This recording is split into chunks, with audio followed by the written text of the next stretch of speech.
Hey, Jonah. Hi, David. How's it going? Good. Now, we are here, as often with these things, with the miracle of modern technology, we're able to speak halfway across the world, but I think you and I are about 4 blocks away from each other. I think that's about right. Yeah. Anyway, we're taking up a conversation here to follow on a blog post you did at NRO that sort of issued a half invitation, half challenge to me, and so I'm ready to discuss it with you. Even though we're near neighbors, we don't talk as often as we should. So. Let's go. Okay. If you want me to restate the original provocation, I'd be glad to. All right. I'm glad to stay out of some of the other more recent contretemps.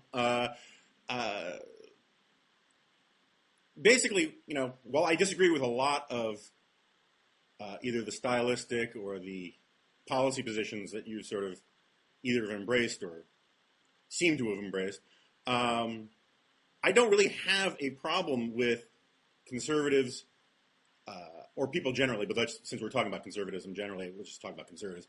I don't have a problem with conservatives or public intellectuals getting out of ahead of trends that they see are out there. I don't mind them. One of the things I love about the conservative movement is that it has been the home of 50 years of great internecine squabbles and dogmatic fights about first principles, and it's always seemed to me to be the health of it. I encourage that, and I have no problem with it. What I have a problem with is the way it seems to me from watching from not too afar, you've gone about doing it. There is a certain, as I think I put it in the post, tone deafness to the approach in where there are a lot of, I would say, invidious statements about your fellow conservatives. You have these formulations where you talk about conservatives of a modern mind or modern-minded conservatives versus presumably the rest of us. The battles you've picked in terms of lighting into Rush Limbaugh and talk radio and Fox News and more recently, and I think pretty unfoundedly, National Review, I don't get it. Because if your intent is to persuade conservatives to revisit their thinking, it doesn't seem to me to be the right way to go about it. If your intent is to, as you said before, win over younger voters, win over Hispanics, win over the highly educated sort of college students and all the rest, the Jon Stewart crowd and all the rest, it also doesn't seem to me all that wise to be going around saying that, and I'm speaking with a broad brush here, that the Republican Party is captive to a bunch of essentially mule-headed doctrinaire talk radio blowhards who are making their cases solely out of a sort of almost Marxist self-interest rather than any desire to change America and all the rest. It seems to me that you're not going to win over those guys to the Republican Party by describing the Republican Party in those ways, and you are going to burn bridges rather than open them up between a lot of conservatives and Republicans who might be receptive to some of your policy positions precisely because the way you've gone about it strikes so many as sort of invidious towards people who probably agree with you on most issues. And lastly, as I said in the post, I understand, and if I was describing your position incorrectly, I'm definitely open to correction. That it seems to me that you are making essentially a gamble that, or a prediction, that the American polity is going to have to move in the same direction that Britain and Canada and other nations have towards making peace with a sort of more robust, progressive society, a welfare state society, and all of the rest, more, to use a non-pejorative term, more inclusive and cosmopolitan society. And therefore, since it happened in those places, it's going to happen here, and we might as well get ahead of the curve. And I guess lastly, you're not so much the focal point of this, but you're sort of the dashboard saint for a lot of these people making these, what I now believe to be almost entirely silly arguments about epistemic closure and whatnot.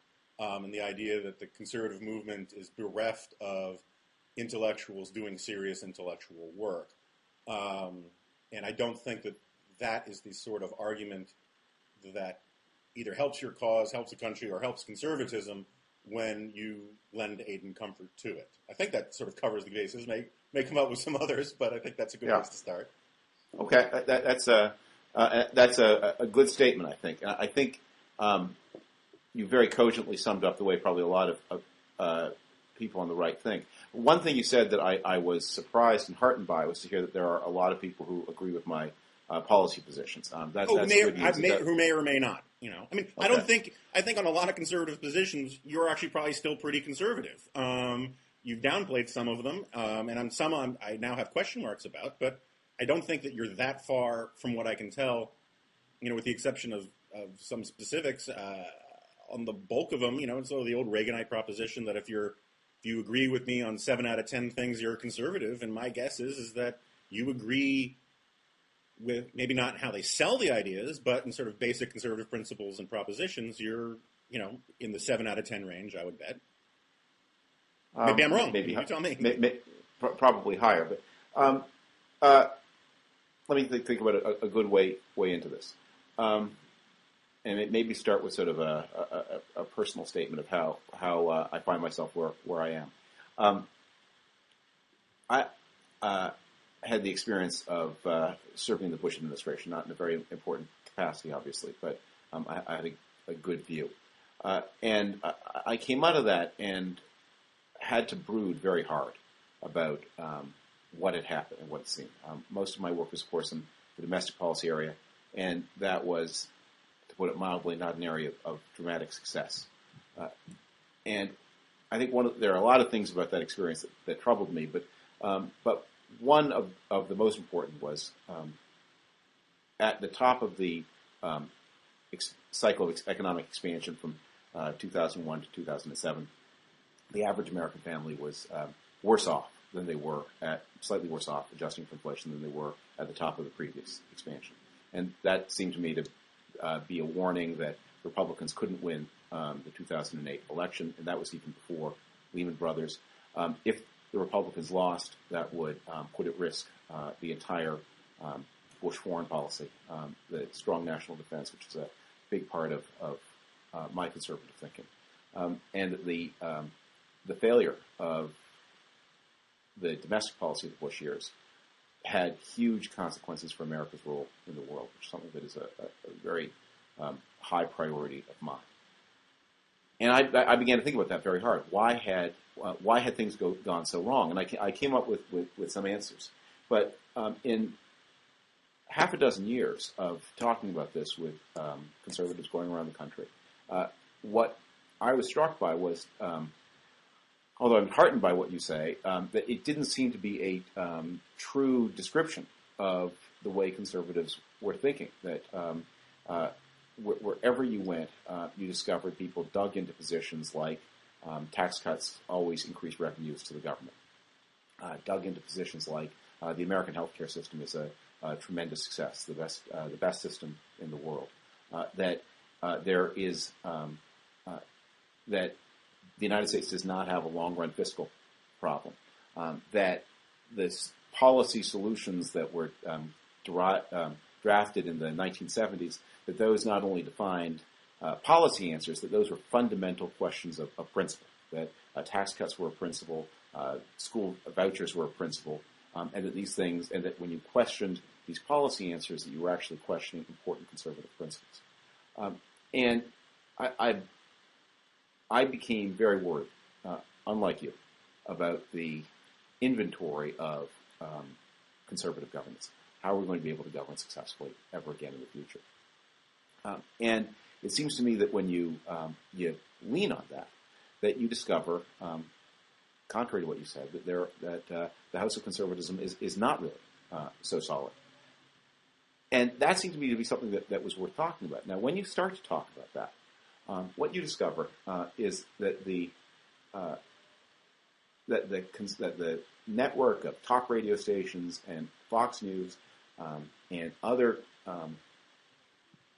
modes of popular communication that were once adjuncts to the conservative world have a tremendously powerful effect on constraining what political leaders do, what intellectuals do, what they feel they can say. And that well before I got into this game, what you saw was whenever any conservative politician or Republican politician got into a tangle with any of these spokesmen, that person would have to back down, would have to apologize, that they really were the ones in charge. And that strikes me as a very serious problem. And it came to a head during this healthcare debate, where Republicans dug themselves into positions that I think it was knowable in advance were untenable. They missed opportunities to make deals that it was visible were there. And that we have now ended up in a situation where, in an attempt to get a huge political victory, that Republicans did not operate effectively. And we've now got a huge new social program, financed in ways that are very destructive, that it's going to be incredibly difficult to change. That Obamacare is going to be a very large fact in all of our lives. And it seems to me that somebody ought to say something about all of that.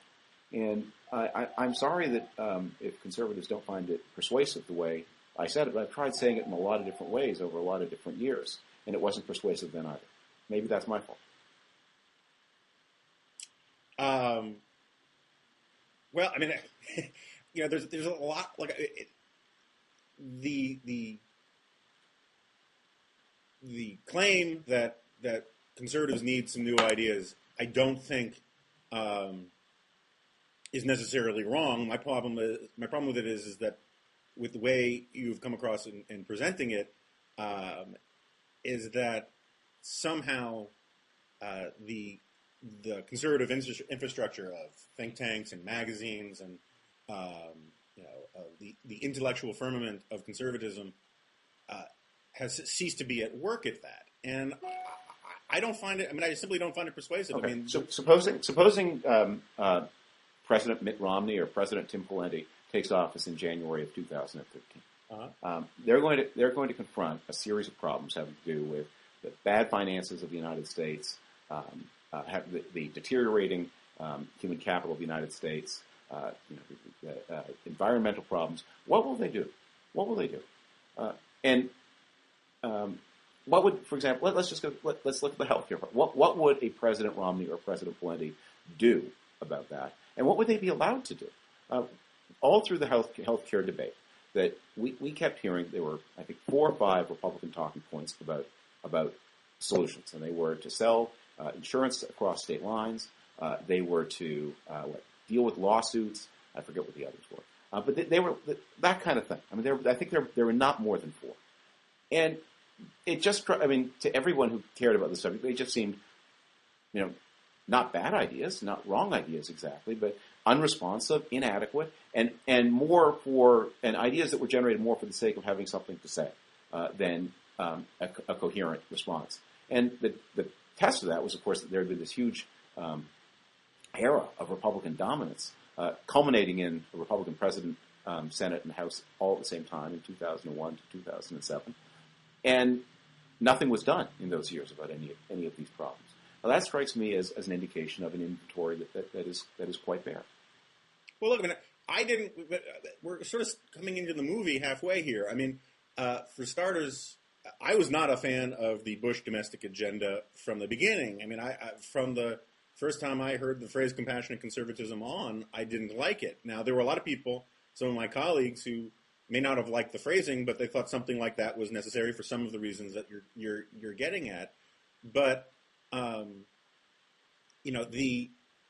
it seems to me that when the Bush administration, the administration that you were part of, was going after, was transforming Medicare Part D, or creating Medicare Part D, right, the prescription drug benefit, when it was doing the faith-based initiative stuff and all of these sorts of things, when it was federalizing education, which at one point had been one of the bedrock principles of conservatism, was not to federalize education.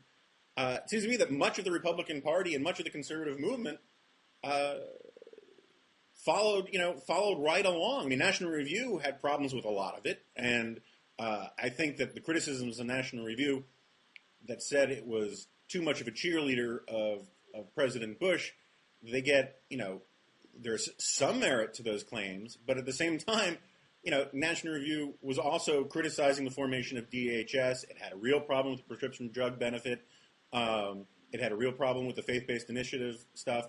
And so it seems to me that there's a contradiction here where you're saying, where all of a sudden you had a Republican president and Republican administration that was, in effect, reinventing conservatism. And the supposedly monolithic, locked-in, knee-jerk conservative movement that is not open to new ideas was actually quite open to a lot of new ideas from the Bush administration. Now, whether or not they were good new ideas or not, I think we could probably find some common ground. But they were new ideas. They were, George Bush came into office saying he's a different kind of conservative. He's a compassionate conservatism. He said in interviews that he disagreed fundamentally with Buckleyite conservatism, saying that conservatism should no longer just stand athwart history yelling stop. It should be activist and, strong government conservatism, big government conservatism. There were lots of pieces by people that both of us respect that were rushing to Bush's defense on these things. So it seems to me that you can't quite claim that the Republican Party and the conservative movement are so locked into these. That's not my claim. Well, if they're not, it's not my claim that there is no. Sorry, I cut you off. No, it's okay. Go ahead. I mean, sure. Because you were about to say maybe go something different than I thought you were about to say, and so I apologize. It's okay. Look, my only point is if your point is that over the last decade or so, the Republican Party has been stuck in, as you laid out in your initial statement, has been stuck in these sort of frozen in amber 1970s and 1980s policy prescriptions about tax cuts, about the size of government, about the role of government, and all of the rest. There should have been a lot more protest about what the Bush administration was doing than there actually was. And so, while I think, you had this piece the other day about Woodrow Wilson, which I think we can get to, which I think is completely wrong. But I do think you're right, and I've written about this a couple of times myself, that there is this sort of delayed backlash, this reaction against Bush, that there was a sense that we were sold a bill of goods. And so, since we screwed up when we were in power, when we were modernizing or adapting and all of the rest, maybe what we need to do now that we're completely out of power is to go back to first principles, which I don't think is necessarily a bad reaction. So I just the intellectual climate at the sort of the top end among the, let's call them the intellectual conservatives, plus the malleability of the rank and file of the Republican Party is really is not really recognizable from the way you describe it to me. Well, let me give you a short history of what I think happened. That this back to basics move has occurred often.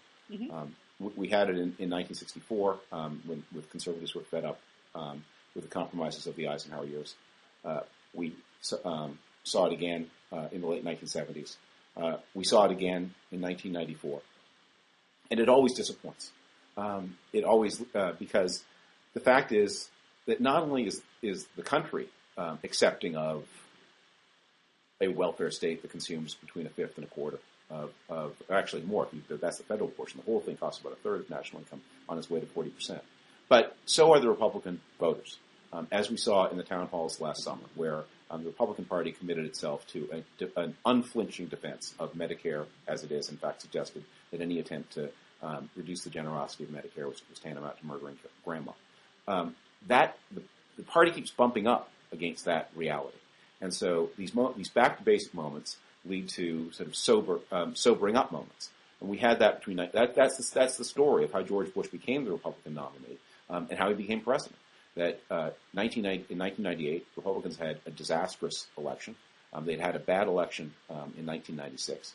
And although Newt Gingrich hails the government shutdown as a great victory, in fact, a lot of the problems trace back to that moment. In 1998, there was one Republican, however, who had done outstandingly well. George Bush. He got almost 70% of the vote in Texas and did well with African Americans and Hispanics and women. And the party said, okay, we have to follow this guy.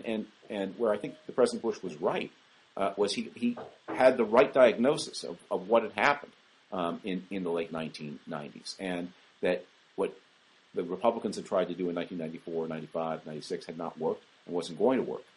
Now he didn't have a good remedy, but he had the right description. He then came into office and did all the things you say, and a lot of them were kind of disappointing. Some of them may stand the test of time a little bit better than others. And the result, we went through the 2008 experience, and now we are again having a back to basics moment, and probably the most intense back to basic moment since the middle 1960s, since the Goldwater years. It's going to, and the cycle is going to repeat itself. I think this time what is different is it is true that the media of popular conservative communication are so incredibly powerful, and they really do define the limits not only of what Republican politicians can say, but of what a lot of thinkers feel they can say, at least publicly. And you have a party that now finds itself trapped in, it can't deal with the country's fiscal problems, a party and a movement that can't deal with the country's fiscal problems in a real way, that is constrained in all kinds of other ways by having to go along with a lot of propositions that, I mean, do you think President Obama is a Marxist? No. Okay. And yet that is something we hear on radio and television all the time. And a lot of the people who we rely on to support Republican candidates are absolutely sold on that proposition. It's absolutely sold on it. And of course that makes it, if the president is a Marxist who's bent on overthrowing the constitutional order of the United States, obviously you can't do business with him. You have to fight him with every tool you've got. But you don't believe that. I don't believe that. I suspect very few of your colleagues at National Review, if any, believe that. And yet it's said and made an operational reality. Well, look, I don't think he's a Marxist. I do think he is probably in the by temperament and conviction pretty close to a democratic socialist of the. Wait, so you think he's a socialist? Of the mainstream European variety? Yeah, I probably do think that. I mean, I do think. What do you mean of the mainstream European variety? Look, I mean, the Labour Party is ostensibly a socialist party, right? I mean, do you think Tony Blair is a socialist? Tony Blair said he was a socialist. Tony Blair never refuted socialism. I mean, it depends what you mean by socialism. Do you think, by whatever you mean by the word socialist, yeah, a command economy, government in control of industry, I don't know what you mean, whatever you mean by it, do you think Tony Blair is a socialist? I take him at his word when he calls himself a socialist that he's a socialist. That's sort of lawyerly. Well, no, I mean, yeah. Look, okay, so the higher road. When you say socialist, what do you think that means? Well, I mean, I actually have the cover story in the latest issue of Commentary dealing with this question. Yes, I know. But just explain. Look, I do not think he's a Marxist. I do not think that he has a dialectical, cold materialist interpretation of history. Do I think that his political preferences about the organization of society would fit into quite nicely into the Social Democratic Party of Germany? Yeah, I think they would, where markets are these things to be regulated sort of along a utility model, high degrees of corporatism, the idea that when Barack Obama says that the defining principle of government should be this notion that we are our brother's keeper, that harkens back to a sort of bedrock progressive notion of economic organization and the role of the state. And I think that one of the problems that we have is that too many people equate socialism with Marxism. Marxism is a subset of socialism. Socialism is not a requirement. Is not a subset of Marxism. And what bothers me, I mean, not to get too deep into this article, but it seems to me that if John Judas and Harold Meyerson and Matt Iglesias and a lot of these guys can, with nuance and intellectual seriousness, describe Barack Obama's agenda and his policies as socialist, it seems to me that it should be allowed for conservatives to take them at their word for it and talk about it in those terms as well. So, but that's a rhetorical and a debating strategy, but it's not an analytic category. I mean, you have to start when I ask you the question, is somebody a socialist? Yeah. You have to have in your own mind, in order to answer that question, you have to have in your own mind some definition of what a socialist is. If somebody believes that market should be that market should exist, but subject to regulation that meets the test of cost-benefit, and then his definition of the cost-benefit analysis is different from mine. That guy's not a socialist. I mean, John Maynard Keynes isn't a socialist. Jimmy Carter wasn't a socialist, although he wanted a lot more regulation than you or I would. Richard Nixon, I don't think, was a socialist, although he certainly imposed more regulation than probably any American president ever. It would seem to me that what it means to be a non-socialist is to believe in markets, private property, and decentralized economic decision making. Right? I mean, those would be the kinds of things we'd be talking about. And I think what happens, and I think you're demonstrating something that is one of the things I'm concerned about. I don't think you really think that President Obama is a socialist, but actually, but you are constrained here because that.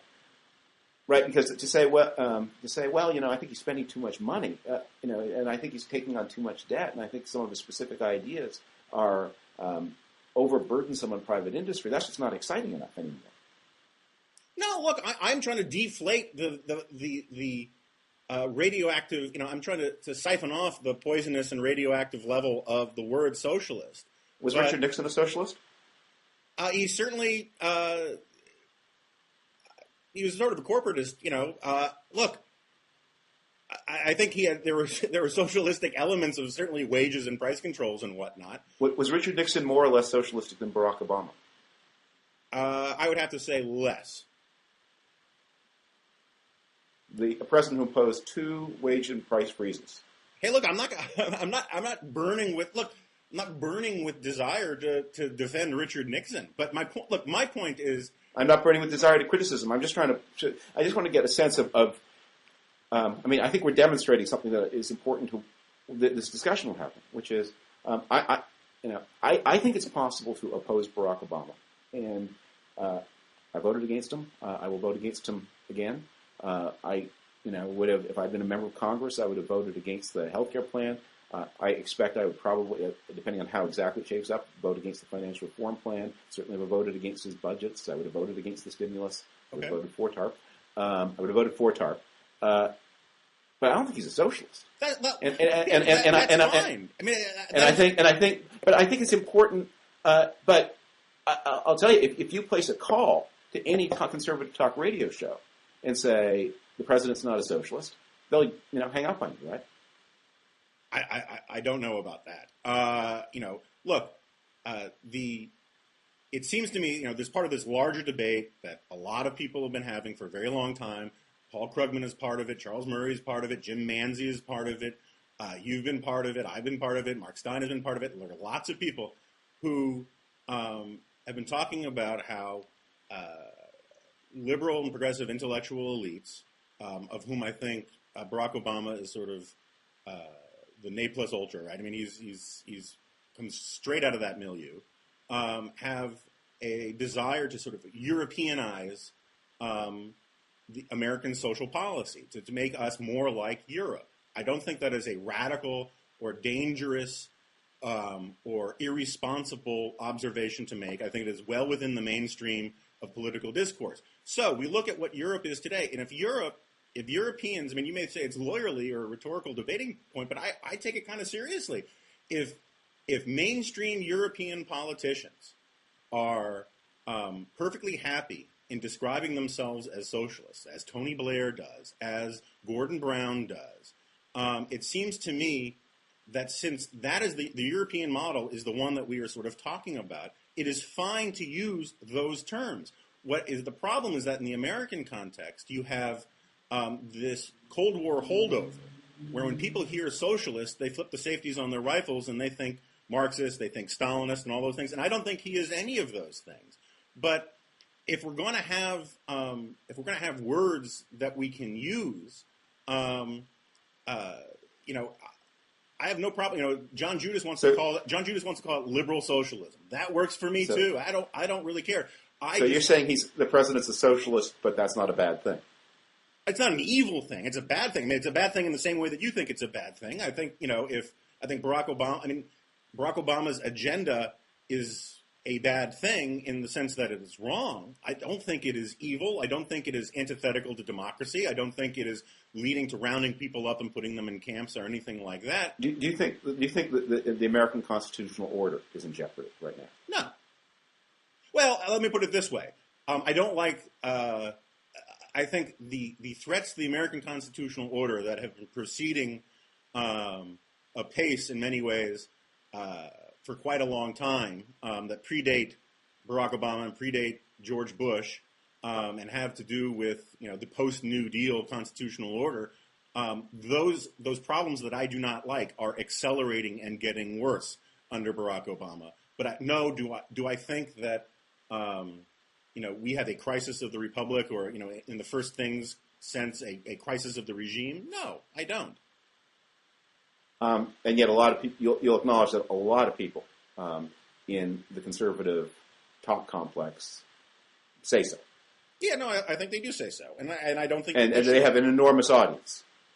Yes, sure. Much bigger than you and me. Bigger even than you, and certainly bigger than me. Yeah, yes, sure. Stipulated. Okay. So that so we've got people who are very important in the conservative world who are saying things about the president that you think are really not true. Yes, I think that's right. And I've said that I don't think is that a problem? Yeah, it's a problem. It's also well within the confines of political debate and discourse has been going on in this country for 100 years, right? I mean, people have been saying. So you think are you saying it's a problem? So you're saying it's a problem, but it doesn't have negative. Like if the most important conservatives in America, the most visible, the most listened to, are telling people that the president is a Marxist, he's a threat to the constitutional order, you say that's not true. But it's a problem, but it's not a big problem. Yeah, I mean, essentially. I mean, we're getting lawyerly now on both sides. No, here's why it's important. Now you're a Republican senator, kind of a vulnerable Republican senator. I don't know. I won't name names. You're a vulnerable Republican senator. Doesn't have a completely firm grip on your nomination chances. I mean, it has real consequences for you, right? If Rush Limbaugh and Mark Levin and Sean Hannity are saying the president's a Marxist, he's trying to overthrow the republic, he's attacking the constitutional order, you have to be, Frum and Jonah Goldberg say, don't worry about it, none of those things are true, but it affects your behavior, doesn't it? Sure. Okay. If Rush Limbaugh, okay, now, and you say that's not true, and you say it's a problem, I mean, you're sort of agreeing that that's the essence of, I think, a lot of what worries me about what has been going on in the conservative world. And you think I'm right. Well, look, do I think the rhetoric is overheated towards Barack Obama? Yeah. Do I think the rhetoric is overheated towards George Bush? Yeah. Do I think the rhetoric was overheated towards Bill Clinton? Absolutely. Do I think the rhetoric was overheated towards Bush the First, towards Ronald Reagan, towards Richard Nixon? I don't know what they said about Gerald Ford. Yeah, I mean, but American rhetoric gets overheated. It's not just a matter of name calling, because I agree with you. Some of the things that were said about George Bush, especially toward the end, were horrifying. Yeah. And they make my blood boil. I have very ambivalent feelings about a lot of the man's legacy, but I can get really angry about that. But it's also true that Democrats were nonetheless able to vote for the Bush tax cuts. They were able to vote for No Child Left Behind. They were able to vote for the Iraq War, which is something they should never be allowed to forget they did.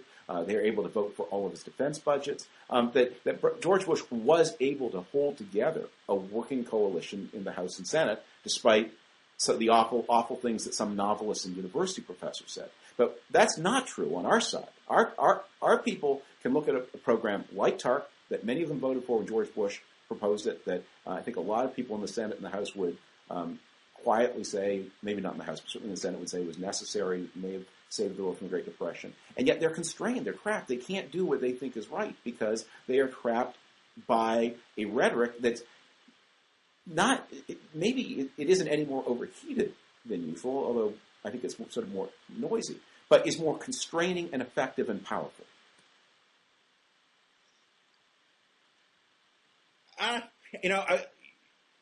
I'm just not sure I am all that persuaded by it. I mean, I think that you had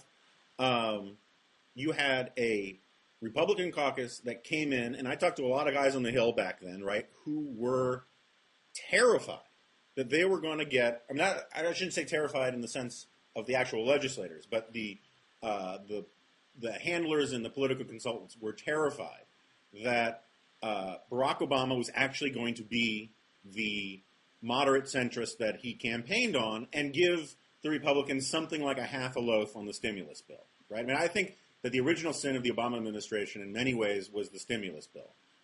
It wasn't the bailouts, it wasn't TARP, it was that. And instead, he went for broke, became a captive of the left wing of the Democratic Party, of Nancy Pelosi and the old bulls who run the committees.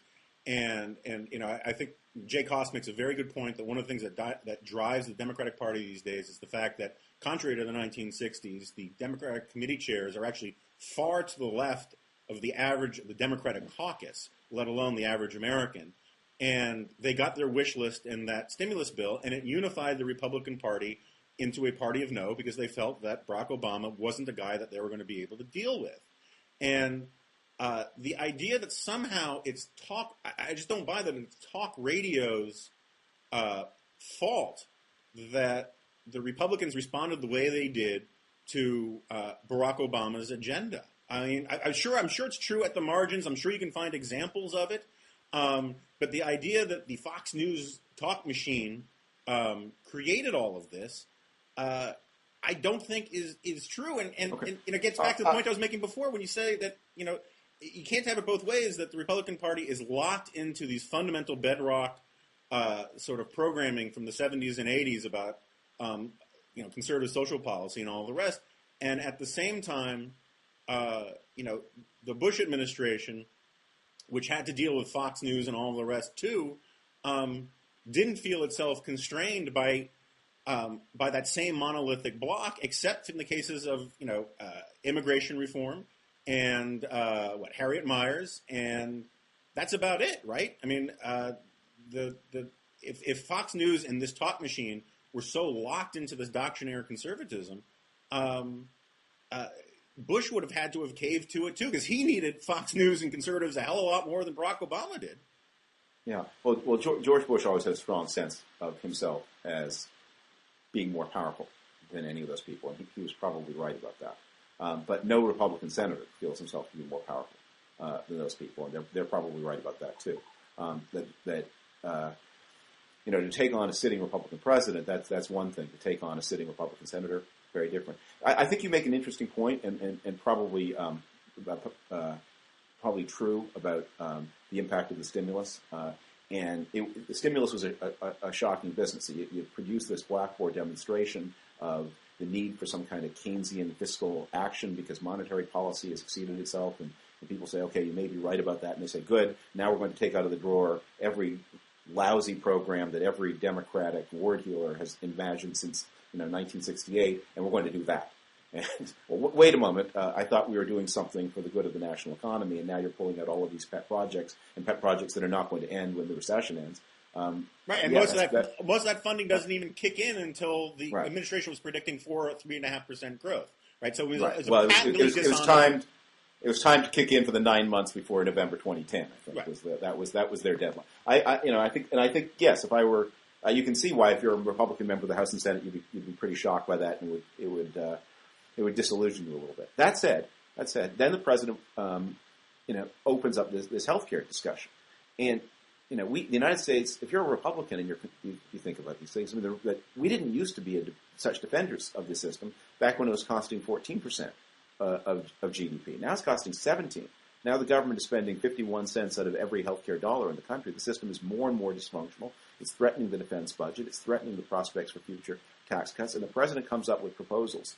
A lot of elements that one doesn't like, but whose basic DNA is what Mitt Romney did in Massachusetts, and before that what Heritage drafted in 1990 and 91 and became the Republican alternative in 1993 and 94. And again, we had this huge industry that tried to persuade people this was Marxism, that it was Nazism, that it was going to lead to the murder of Sarah Palin's children. That was something that, and a lot of very smart people on our side published articles saying, Sarah Palin has, makes a point. There's some validity to this. And I think, you could probably construct her words in a way where They didn't look as glaringly untrue as they did when they proceeded from her mouth. But didn't that also create a situation where we couldn't enter any Republican ideas into this bill? We couldn't say, let's not, if we proposed subsidies ourselves in the past, but we don't want to finance the taxes on work and saving. We dealt ourselves out of the game, and we both know that there were a lot of senators who would have liked to have been in that game. Yeah, okay, but so if you think that the sum total of the healthcare bill was bad, right, and if you think that if you make the calculation, which seems to me not entirely unreasonable, that anything that the Republicans could have gotten out of these negotiations, I mean, a lot of your argument boils down to this idea that the Republicans could have gotten some great concessions out of this healthcare bill, and it's particularly after the stimulus, and with Pelosi and Reid running the thing, I'm wholly unpersuaded by that possibility, at least from the people I trust and talk to about this stuff. But let's get back to the talk radio thing for a second. So let's stipulate that your position is right, that to this extent, that the talk radio guys say a lot of things, have a lot of overheated rhetoric. They talk, they put things in too stark terms. They constrain people too much. And so your response to this is to have a frontal assault on all of these guys, to deride them, to say that, to argue that they are making their cases in bad faith, that, they are invested in this conservative talk industry, and that's why they're saying these things and all of the rest. And it seems to me, I remember, it's funny, I remember you were the first one to point this out to me, and I've never actually found the quote, where Bill Buckley had once said that the point of bringing in all of those Wallace voters, all of those sort of Southern Democrat voters into the conservative fold wasn't so that conservatives would buy their racist and bad ideas, but rather that we would have a mass conversion where we would convert them to our ideas. Yeah. Now, yes, I'm sorry? That's from his Playboy interview. In 1970. Well, we can talk about that off air, but I looked for it in the Playboy thing. I could not find it, and maybe I'll look again, but it's been a while. Okay. Anyway, but it sounds like Bill. It's not. Anyway, your approach is to put not too fine a point on it, anathematize these people and say that they are illegitimate, and that even though you agree with them probably on 5 of 10 issues, let's say 5.5 out of 10 issues, your approach instead is to say that their entire project is baleful and damaging to the conservative movement, and that these people should be shunned. Now, as a purely, I've never said anything like that.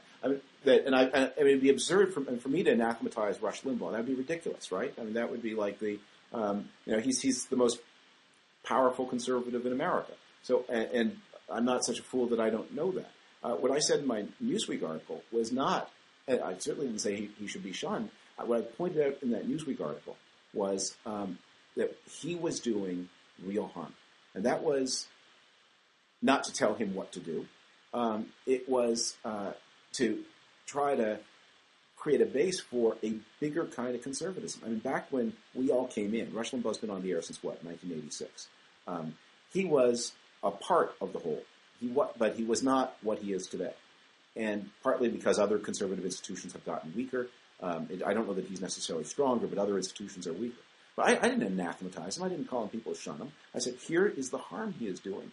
And I made that case. And I think that case has been proven right, as we've seen over the past 2 years in Congress, that he made it impossible for Republicans to do business in a way that legislators in the minority normally do business.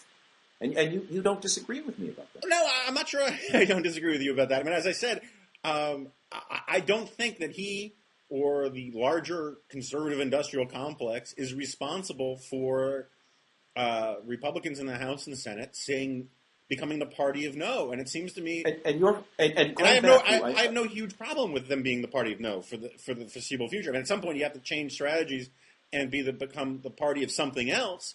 But during the first, year of the Obama administration, it seemed to me that it was a wholly defensible proposition to be the party of no, given what Barack Obama wanted to do. Look, and your friend Glenn Beck, and I know you're close, so I'm not going to ask you to say anything about him one way or the other. But he goes beyond Limbaugh. He goes beyond Levin. I mean, he doesn't just call the president a Marxist. He suggests he's a Maoist, and that someone who is in his government who made borrowed a Lee Atwater joke about Chairman Mao, which is maybe not the most tasteful joke in the world. I'm back from China, and I'm sensitive to that.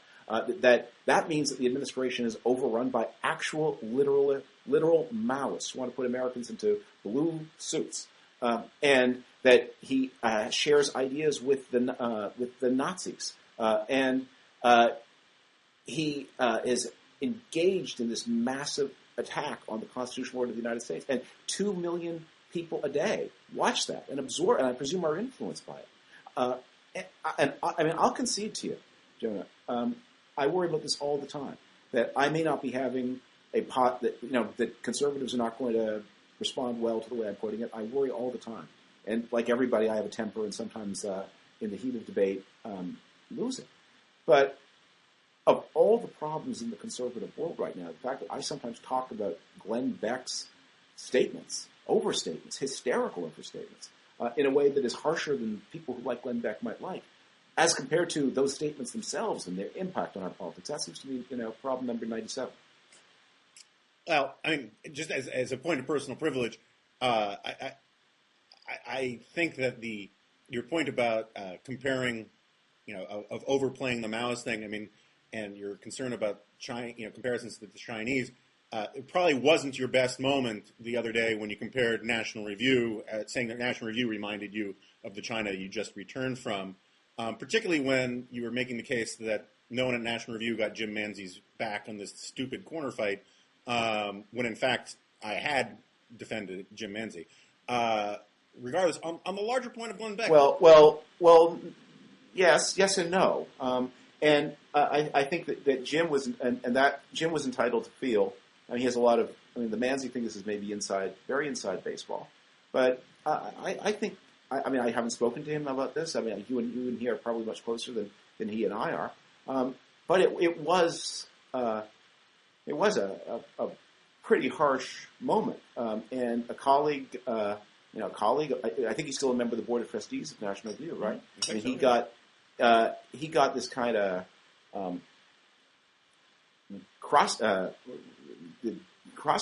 this kind of beating, and from his colleagues, and it was awfully quiet. Didn't it seem that way?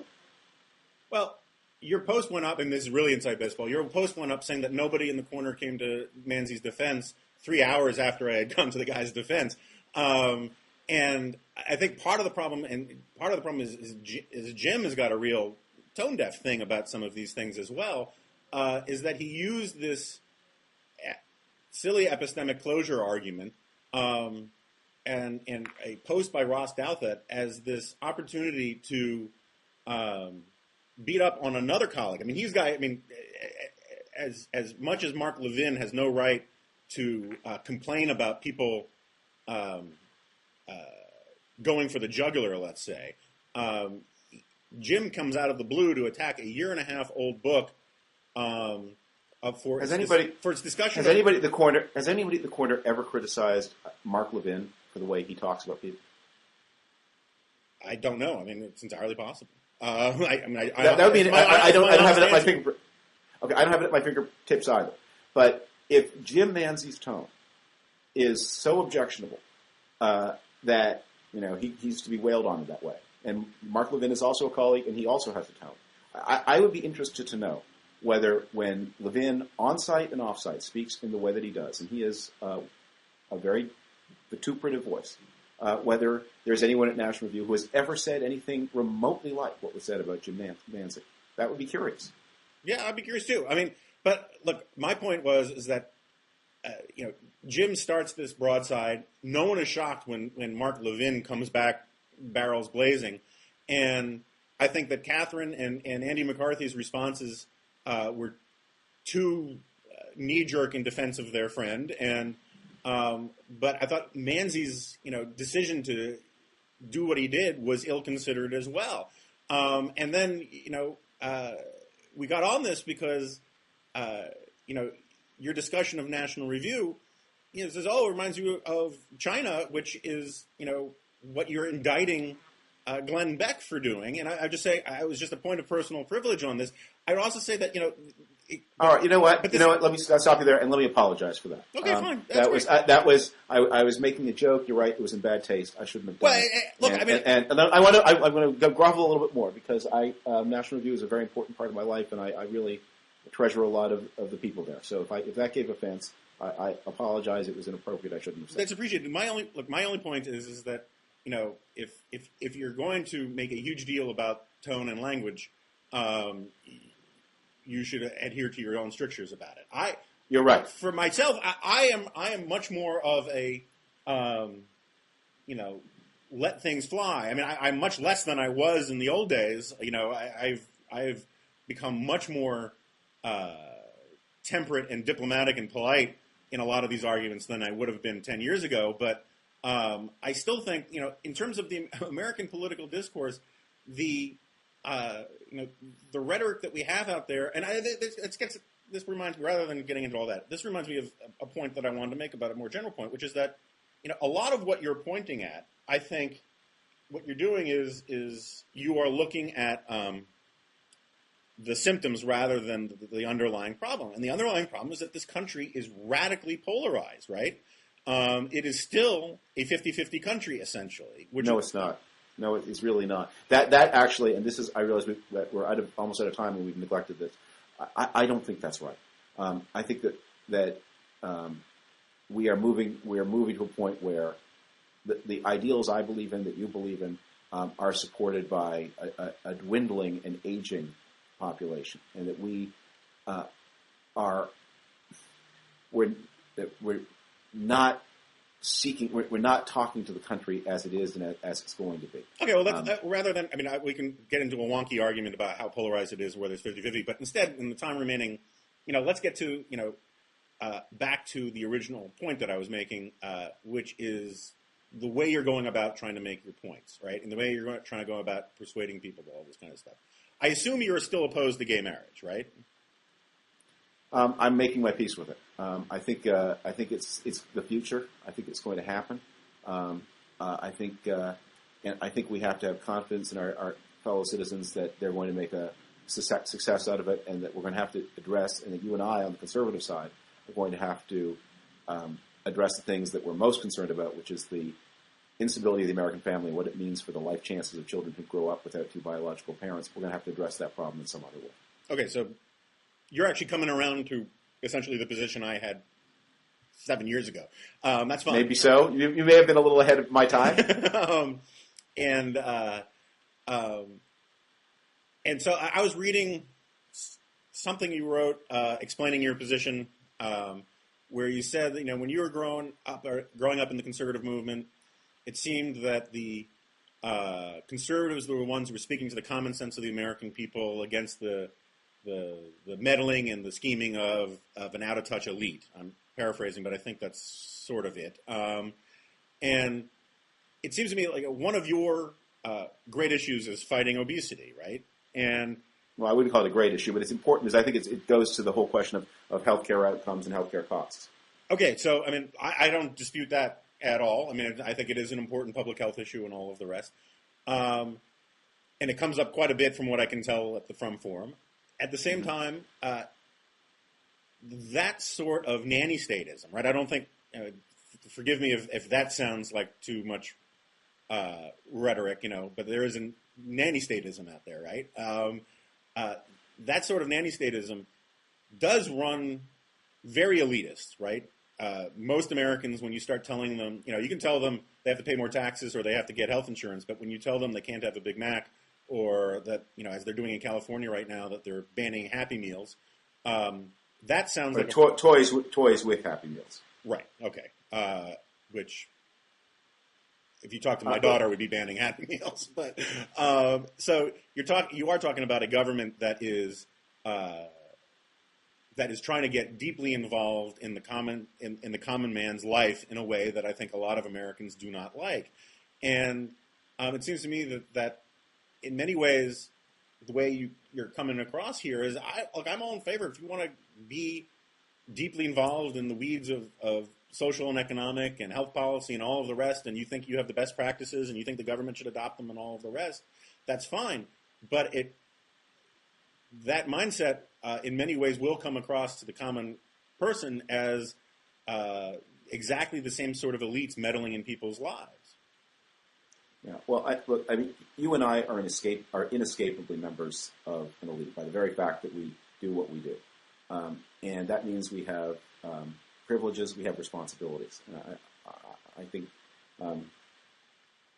the tendency to forswear identification of an elite status, and that is not the same thing as enormous wealth, which I don't think we have, but we have, more privilege, more buffer. We have more access to the media. We have more access to public opinion. We have more access to information. Sure. Okay. That puts us in an elite position. And if we're going to worry about the costs of government, I mean, I want to worry about the cost of government in a way that actually makes an impact on the cost of government. I mean, how often do we hear a Republican politician say that the problem is the debt, the problem is the cost of government, the problem is high taxes, and then you say, well, what are you going to do about this? They'll say, we have to put our arms around entitlements. And I say, okay, you got your arm around the entitlements. Now, what are you going to do? And this past summer, we saw Republicans say that Medicare can never be touched. You say that to worry about America's largest public health problem, cause of $1.10. I mean, was it nanny statism when we worried about smoking and about seatbelts? Those things also are important drivers. The United States spends 60% more than any other industrial country on health, which is, by the way, if the United States spent as much on health as Switzerland, it would be like getting the entire defense budget for free and having 2 points of GDP left over for private consumption. And we can't. And Americans don't have better health outcomes. Americans don't live as long as people in other industrial countries, and obesity is a big part of the problem. So it's a government spending issue, and. But it is. But you asked the question about seatbelts and smoking, and it is nanny statism. Sure, look, nannies do all sorts of things for kids that kids need to be, need, but it doesn't mean they're not nannies. And I don't think. First of all, do you oppose seatbelt laws? I have to think about it. Do you oppose motorcycle helmet laws? As long as they're imposed at the state level as they are, it doesn't really bother me that much. No, I mean, I don't like motorcycles. Motorcycles are terrible things, but What about the Consumer Product Safety Commission that regulates the flammability of mattresses and pajamas and things like that? I think that's fine. Nanny statism? I think that's fine. It may be nanny statism. I mean, it's sort of like the socialism point I was trying to make earlier. Just because it's nanny statism and just because it's socialism doesn't mean it's bad per se or indefensible, but it does mean it requires a higher level of scrutiny from conservatives who work from a first principle that, I disagree with libertarians on a lot of things, but I don't think there is any, and this goes back to your original, to dead right?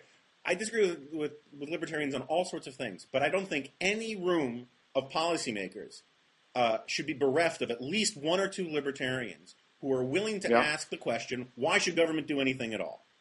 Yeah, for sure. Well, for anything. But why should government do this? That's what I mean. Right. I mean, we're talking about No, that's right. I mean, I think there's the question, why should government regulate seatbelts? That's a great question. And you start there. And then I think that's a pretty easy question to answer. Because we know that if government doesn't regulate, we know when government didn't regulate it, I'm not going to remember the number, but something like 70% of motors wore seatbelts, and now the government does, more than 90% of motorists do, and we can probably quantify the number of lives saved, and the intrusion on liberty doesn't seem so terribly burdensome, and so that you proceed through that argument. But this is a whole style of politics and thought. This is exactly the style I'm recommending to conservatives. I think it leads to very conservative outcomes, but it's the one that is rejected by the first principles approach that dominates the airwaves. And, we're coming to the end of our time, and this would be a great conversation to continue, because I think we're getting to. I mean, if you're saying to me, David, you're not doing a very good job of bringing conservatives along with you, I have to say, Joni, you're right. I worry about it all the time. Sometimes I tell myself that it's a matter of passage of time. Sometimes I think maybe what I'm going to do is set an example for somebody who will do the same thing, only better, and they will be more influential. And some days, I just say, I got a bad temper sometimes, and I lose it, and I shouldn't have lost it under those circumstances. That's all right. I'll concede all of that, and probably, well, not probably, but I know I wouldn't say again if given a second chance. That said,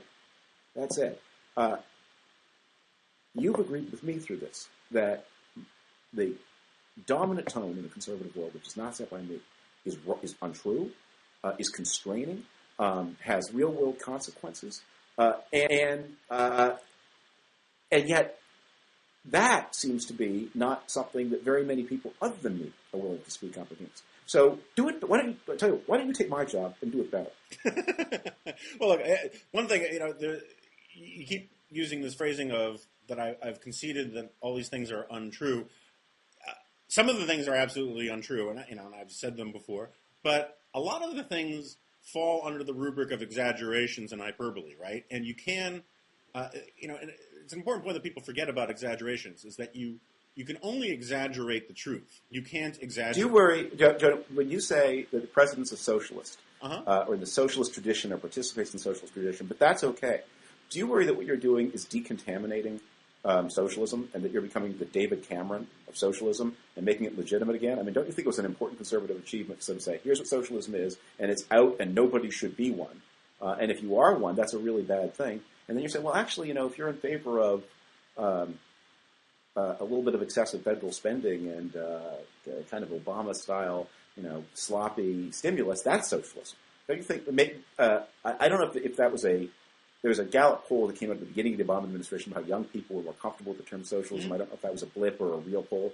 But do you think maybe that the overuse of it and the identification of socialism with things that people like could actually backfire? I mean, if non-flammable children's pajamas are socialism, then I guess we're all socialists. Well, that's actually one of the. It was a Rasmussen poll, and it was one that a lot of liberals, both Harold Morrison and John Judas both call themselves socialists in one way or another. I don't know whether it was a good poll or not. Yeah, I don't know that it was a good poll or not. I mean, it certainly was seized on by a lot of people. No, look, I mean, first of all, I don't think about it, and maybe this is, a mistake on my part. I don't think about it in those tactical terms.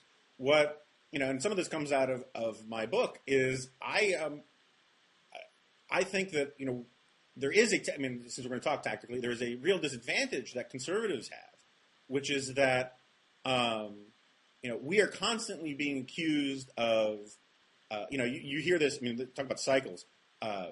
Every time a Republican leaves office, every time a Republican's in office, he's a rehash of Herbert Hoover, right? And even Herbert Hoover wasn't Herbert Hoover. But, we've now heard about how George Bush was a champion of market fundamentalism and radical laissez-faire, and Obama does this all of the time. And I think you would agree that the idea that the guy who signed into law Sarbanes-Oxley and passed, the prescription drug benefit was not a market fundamentalist in any real sense. And so we are constantly being asked to claim that we are laissez-faire, and meanwhile, liberals get to claim that they are these pragmatists, that they are working within the 40-yard lines of American political discourse and all of the rest. And meanwhile, they are pursuing an incrementalism that fits well within the sort of progressive agenda that would be recognized as socialism. Maybe not, it's not Marxism and not communism, but mainstream democratic socialism would be recognized as such throughout most of Europe. And it seems to me that there is a paucity of acceptable vocabulary to sort of clarify these arguments. And I find it annoying that when conservatives use language that, conservatives are constantly being asked to use the language that liberals say is okay. And when conservatives try to clarify these issues using often language that liberals themselves use in their own conversations and their own policy journals, we are all of a sudden claimed to not understand the nuances of all of these things. And that's why I think there should be a deflation of some of these terms so that we can actually talk about them. We've been here for more than an hour, and we've probably lost the entire audience. Probably. Say, and I know you have things to do, but let me just end with one final thought, and I'll give you the last word of the talking stick. I think conservatives deny their greatest achievement, if they fail to see that the United States, even in 2010, is a country that is not only more free market in practice, but more free market in the commitments of almost all of its leading politicians than the United States of 1970. And we have made enormous progress. The economy is freer, it's more dynamic, it's less regulated, the government's ambitions are more modest. And my strong sense would be that, I don't know what's inside the president's head, but he at least is operating within something that looks, very much like the Keynesian liberal capitalism. It looks like somebody who has accepted the deregulation revolution of the 1970s,